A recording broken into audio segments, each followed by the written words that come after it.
Hello everyone, my name is G. Sai Varshit Reddy. I am from the JNTH College and my department is CSC Regular. My rule number is 24011A0536. In this PPT, I am going to explain about the losses in this transformer, and this PPT is fueled by the Assistant Professor G. Raju. Now looking into the types of the transformer losses, the first one is the iron losses, and the second one is the copper losses, and the third one is stray load losses. Iron losses occur due to the hysteresis and the eddy currents in this transformer core, and the copper losses are the results from the resistance of the windings, leading to the heat dissipations. And the stray load losses are caused by the leakage flux, leading to the energy dissipation outside the core and the windings. Looking into the iron losses, the first type of losses in this transformer. Iron losses are classified into two types, the hysteresis losses and the eddy current losses. Hysteresis losses. Energy loss due to the magnetization and demagnetization of the core material is known as the hysteresis losses. When we place a metal in the magnetic field, the magnetic domain of this metal will be aligned in the parallel direction to the magnetic field. And when we demagnetize the material, the magnetic domain direction should be changed, and for this change in the direction, there will be loss in this energy. And this loss of energy is known as the hysteresis loss. And the eddy current losses. The energy lost due to the circulating currents induced in the core by the changing magnetic field. When we change the magnetic field in the transformer, there will be a current produced in this transformer known as the eddy currents. And these eddy currents produce a lot of heat in these transformers. And as heat will be dissipated in the form of energy, there will be a loss of energy in these transformers. Copper losses. The second type of losses in these transformers are also known as the I square R losses. Losses occur due to the resistance of the copper windings which generate the heat.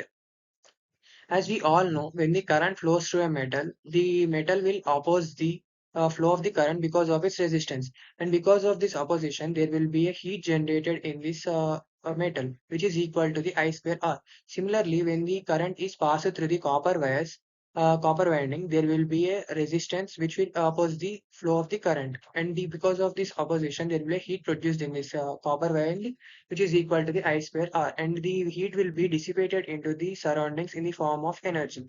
And because of this, there will be loss of energy generated in this transformer, which is known as the copper losses. Stray load losses. Leakage flux. A portion of the magnetic flux does not link the core and the windings, leading to the energy loss. As we all know, when the current is flowing through the windings of this primary transformer, there will be a flux generated in this primary transformer. And this flux will travel from this primary transformer to the secondary transformer. But in the practical transformer, there will be a leakage in this flux. And because of this leakage in this flux, there will be a loss of energy in this transformer produced. And because of this leakage in this flux, there will be eddy currents produced in the some other parts of this transformer. Eddy currents in these other parts. Stray flux induces eddy currents in the nearby metallic parts, rather contributing to the losses. As I explained, because of this leakage in this flux, because of the leakage in this flux, there will be eddy currents produced in the some other parts, and because of this eddy currents, unnecessary eddy currents, they will produce the heat in this transformer. And because of this heat, there will be loss in this energy, the transformer. Strategies to minimize the transformer losses. By using the core materials, using high permeability materials like grain-oriented steel minimize the hysteresis losses. By using the materials with the high permeability can reduce the hysteresis losses. And by using this technique, we can we can stop a large loss in these transformers. By using the core design, laminated cores with insulation between the layers reduce eddy current losses. As we all know, because of this change in the magnetic field, the eddy currents are produced. By using the core design laminated cores with insulations between the layers, we can stop the leakage of this flux and we can stop the eddy current losses. And windings. Using low resistance copper windings and proper winding techniques minimizes the copper losses. As we all know, when the current is passed through the metal wire, as the metal wire opposes the current because of its resistance, there will be a heat generated in these windings, because of which there will be a loss in this transformer. By using the low resistance metals, we can reduce these copper losses to a large extent.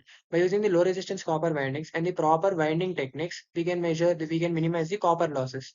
By using the leakage flux reductions, optimizing core and the winding geometry and shielding, minimizing stray load losses.